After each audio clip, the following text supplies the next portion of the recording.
Good day, grade 8 students. Today we're going to talk about the elements of a short story. In analyzing a short story, we should take note of the following details: setting, characters, plot, conflict, point of view, and theme. Number 1, setting. Under setting, we have the place. The place is the geographical location. Where is the action of the story taking place? Saan nangyari ang kwento? Number 2 is time. Time, when is the story taken place? It could be historical period, time of the day, year, etc. Oras na nangyari ang kwento. Next is the weather condition. Ano ba ang kondisyon? Ano ba ang panahon? Is it rainy? Is it sunny? Is it stormy? Is it windy? Next, we have social condition. What is the daily life of the characters like? Does the story contain local color? When we say local color, this is the writing that focuses on the speech, dress, mannerism, customs, etc. of a particular place. Example of local color: language, Kapampangan. Next, we have the mood or the atmosphere of the story. What feeling is created at the beginning of the story? Is it bright and cheerful, or dark and frightening? Now let's move to the characters. The characters, or a character, is a person or sometimes even an animal who takes part in the action of a story or a piece of work. With characters, we have two types: the main characters and the minor characters. When we say main characters, those who are most important in the story. When we say minor characters, usually static or unchanging. Now, with characters, we have characters according to principality. Number 1, the protagonist. The protagonist is the character with whom the reader empathizes. Protagonist, bida. Second is the antagonist. The antagonist is the character that goes against the protagonist. Therefore, antagonist is the kontrabida. Now we have different types of characters. We have number 1, dynamic. When we say dynamic, a character that exhibits noticeable development. Nagbabago ang kanyang character. Ang kanyang pag-uugali ay nagbabago. And it depends on the situation, it depends on the action, it depends on the reaction of the character in the story. Mabait ang character, pero dahil may nalaman siya, biglang nagbago yung character niya, naging masama siya. Or, baliktarin natin, at the beginning of the story, masama siya, pero dahil may nangyari sa kanya, naging mabait siya. That is what you call dynamic. The character is changing depending on the situation, depending on the action, depending on the reaction. Number 2 is the static. When we say static, a character who exhibits no changes and development. Hindi nagbabago. Example, masama siya sa umpisa, masama siya hanggang sa dulo. Next, characters according to personality. Number 1, round character. When we say round character, it is a character that displays different or multiple personalities throughout the story. Meron siyang iba-ibang character na pinapakita. Maaaring depende ito sa kausap niya o sa ka-interaction niya. Next is what we call flat. Flat, it is the character that reveals conventional traits who remains the same throughout the story. Ito naman, hindi nagbabago yung kanyang character. When we say round, maraming characteristics. Example, pagkaharap niya yung bida, mabait siya. Pagkaharap niya yung kontrabida, salbahe siya. When we say flat, hindi nagbabago yung character. Kung mabait siya sa isa, mabait siya sa lahat. Next, characterization. When we say characterization, we have two types, the direct and indirect characterization. When we say direct characterization, ibinibigay ng tuwiran ang characteristics ng character sa story. When we say indirect characterization, kailangan mong i-analyze ang situation before you can identify the traits or the personality of the character. Take note that the characters can be revealed according to number 1, actions of the character, number 2, thoughts of the character, number 3, descriptions of the character, number 4, descriptions of other characters, number 5, descriptions of the author. Again, when we say characterization, we have two types, the direct and indirect characterization. When we say direct, tuwiran. Example, the lazy boy. Okay? Direct characterization. Kasi sinabi na siya ay tamad. When we say indirect characterization, it could be the people around the character will reveal his personality or his actions will reveal his personality. Example, wala siyang ginawa ng buong araw. Yun ang kanyang character. Therefore, we can conclude that he is lazy. Okay? That is indirect characterization. Next, let's have plot. Plot is the sequence of events in a story. Now with plot, we have 5 stages or we have 5 parts. Number 1, the introduction. Number 2, the rising action. Number 3, climax. Number 4, falling action. And number 5 is the resolution. Now with the introduction part reveals the setting and the character. Next, rising action. Rising action, this is where the events in the story become complicated. Bakit? Because this is where we reveal the conflict, the problem. We reveal the problem in the rising action.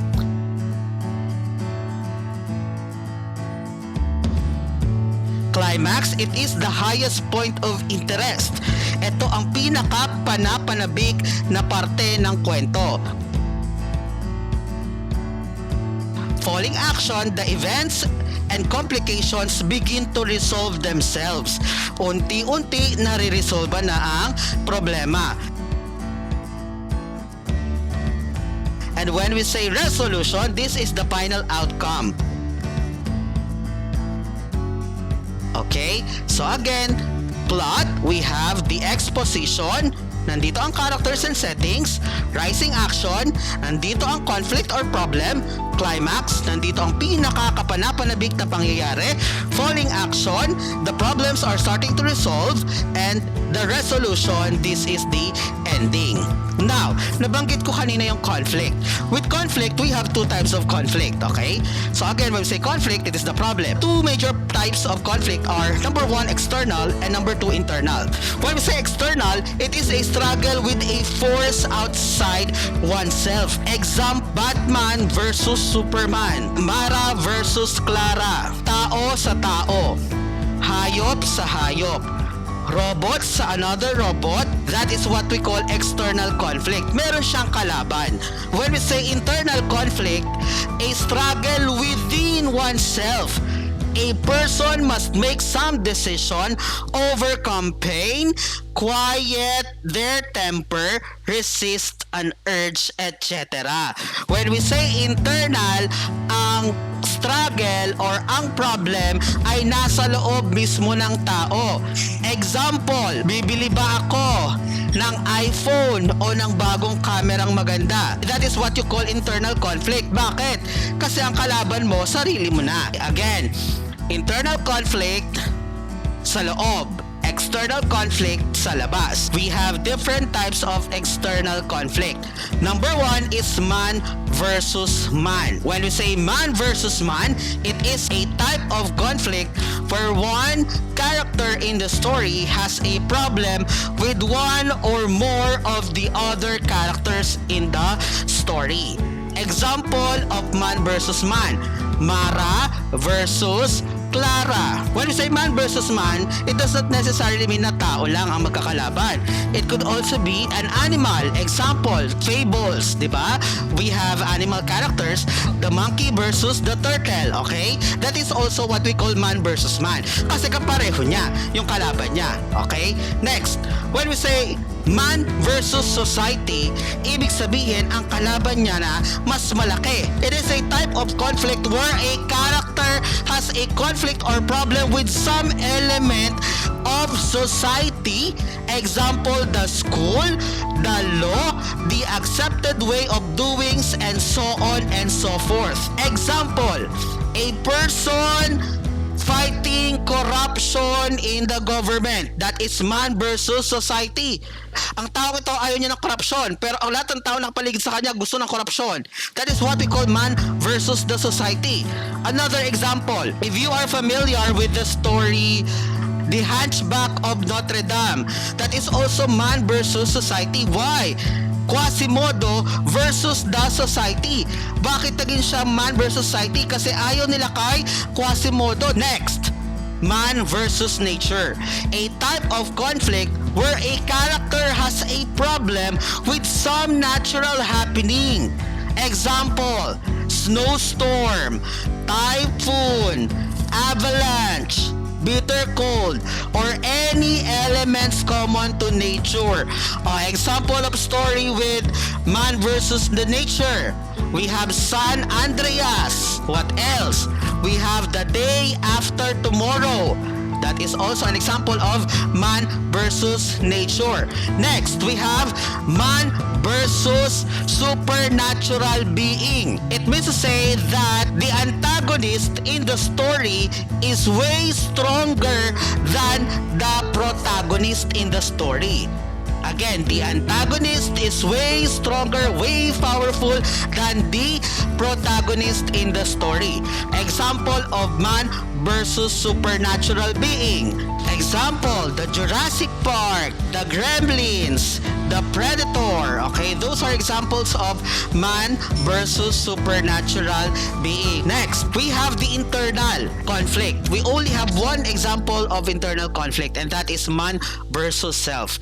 It is a type of conflict where a character has a trouble deciding what to do in a particular situation. Ito yung mga lumulubog ang bangka. The boat is sinking and you only have one life vest left.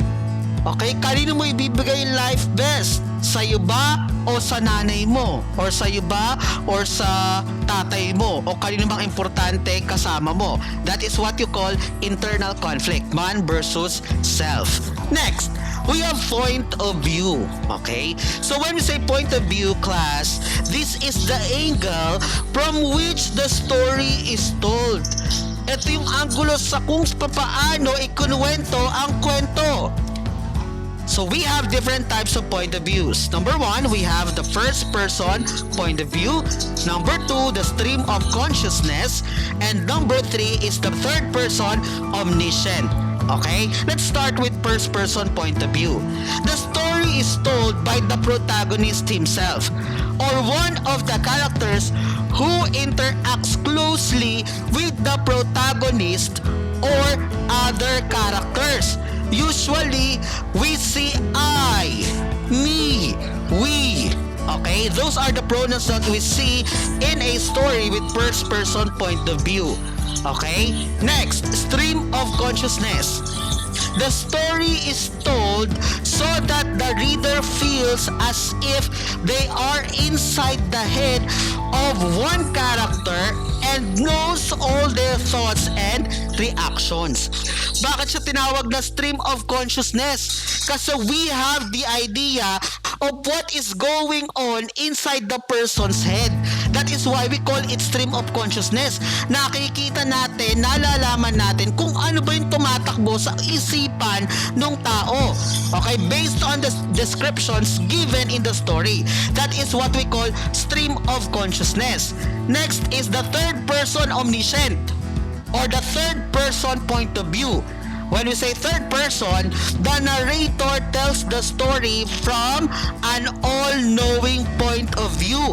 He can move from one character to the other character, event to event, having free access to the thoughts, feelings, and motivations of his characters, and he introduces information where and when he chooses.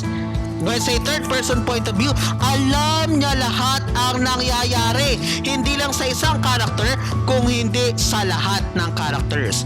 And usually, when say third person point of view, the pronouns that we use, he, she, it, they. Okay? So that is what we call point of view. Next, we have the theme. The theme is the controlling idea or the central insight. It is the author's underlying meaning or main idea that he is trying to convey. The theme may be the author's thoughts about the topic or view of human nature. Again, elements of a short story: setting, characters. Under characters, we have characters according to principality. We have the protagonist, bida, antagonist, kontrabida. Characters according to development. We have dynamic, nagbabago, static, hindi nagbabago. Characters according to personality. Round, maraming characteristics or personalities. Flat, iisa lang ang characteristic or personality na ipinapakita. Characterization, two types of characterization we have: the direct characterization and the indirect characterization. Next, plot. Plot, we have introduction, rising action, climax, falling action, and resolution. Next, we have the conflict or the problem. Two major types of conflict. We have external and internal conflict. Now, different types of external conflict. We have man versus man versus society, man versus nature, man versus supernatural being, man versus technology, man versus machine. Okay? Next, internal conflict. We only have one type, that is man versus self. Now, point of view. We have first person point of view, stream of consciousness, third person omniscient point of view. And last one is the theme. The theme is the controlling idea or the central insight. Now, what you're going to do is to read the story, The Soul of the Great Bell, and analyze the story. Okay? Number one, you are going to identify the settings. Okay? Under the setting, again, you are going to identify the place, the time, the weather condition, the social condition, and the mood or the atmosphere. Next, you are going to identify the characters. Who are the main characters? Who are the minor characters? Now, from main characters, you are going to identify who is the protagonist and who is the antagonist. Now, from analyzing the character, you are going to give the character according to development. Is the character dynamic? Is the character static? Is the character round? Is the character flat? Next, analyze again the story and identify the characterization. Okay? Is the characterization direct characterization or indirect characterization? Next, you are going to identify the plot. Okay? Introduction, at least 1 to 2 sentences. Rising action, at least 1 to 2 sentences. Climax, at least 1 to 2 sentences. Falling action, at least 1 to 2 sentences. And resolution, at least 1 to 2 sentences. Now, you are going to analyze the conflict. Is it external? Is it internal? If it is external, is it man versus man? Is it man versus society? Or is it man versus nature? If it is internal, is it really man versus self? Next, identify the point of view. Is it in first person point of view? Is it on the stream of consciousness? or is it on the third person point of view? Last one, you give the theme of the story.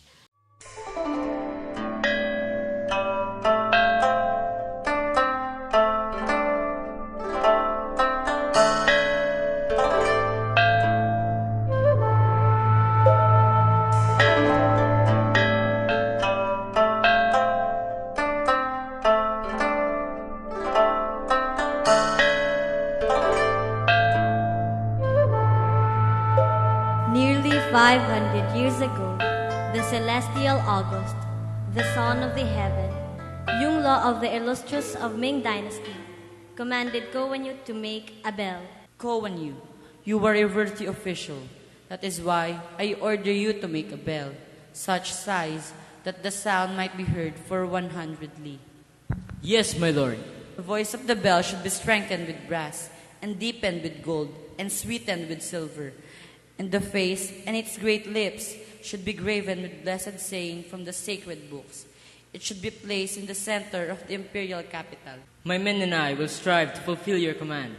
Kowenyu assembled the master molders and renowned bellsmiths of the empire, and all men of great repute and cunning in foundry work. Yunglo commanded me to make a bell. In order to fulfill his command, I need all of you. You can count on us. We will strike in all things to do the behest of the Son of Heaven. They labored exceedingly, like giants, neglecting rest and sleep, and the comforts of life, toiling day and night in obedience to Kowenyu. Why? Why did the metals rebel one against another, and silver will not mingle to iron despite our great labor and ceaseless care? The Son of Heaven heard the result, and was angry, but he did not speak. Prepare the molds and kindle the fire once more, and melt the metal. All the work was repeated. The bell was cast for the second time. How could that be? The result was even worse. They refused to blend with one another. There is no uniformity in the bell, and the sides of it are cracked and fissured. Its lips are slagged and split asunder. We have to repeat the labor. Because of Kowenyu's dismay, he went home. He saw his lovely daughter, Kongay, waiting for his arrival. Father, there's a letter for you. The Son of Heaven sent a message to Kowenyu, written upon lemon-colored silk and sealed with the seal of dragon, containing these words. From the mighty Yunglo, the sublime Tate sung, the celestial and august, whose reign is called Ming to Kowenyu, twice thou hast betrayed the trust we have designed graciously to place in thee. If thy head shall be severed from thy neck, tremble and obey. When Kongay saw the dragon seal, she fainted with fear for her father's sake. What happened? You fainted. Take a rest until you regain your strength. I still can't rest nor sleep, thinking of my father's danger. Because of what happened, she sold some of her jewels, and with the money she obtained, she went to an astrologer to advise her. How can I save my father from peril impending over him? Gold and brass will never meet in wedlock. Silver and iron will never embrace, until the flesh of a maiden be melted with a crucible, until the blood of a virgin be mixed with the metals in their fusion. Kongay went home sadly, but she kept all she had heard and told no one what she had done. Father, can I come with you at the foundry? Yes, of course. All the workmen wrought their tasks in silence. All fixed their eyes to the eyes of Kowenyu. He prepared to give the signal to cast, but before he lifted his finger, a cry caused him to turn his head. For the sake of my father! Kongay, no! Even as she cried, she leaped into the white flawed metal, and the lava of the furnace roared to receive her. Because of what happened, the father of Kongay fainted and could bear him like one dead to his home. The command of the emperor has to be obeyed. Back to your work. The work of the molders has to be finished, hopeless as the result might be. Yet the glow of the metal seemed purer and whiter than before, and there was no sign of the beautiful body that had been entombed. The bell looked so perfect, the sound of it reached even beyond the distance of 100 li, and yet also like some vast voice, littering a name, the name of Kongay.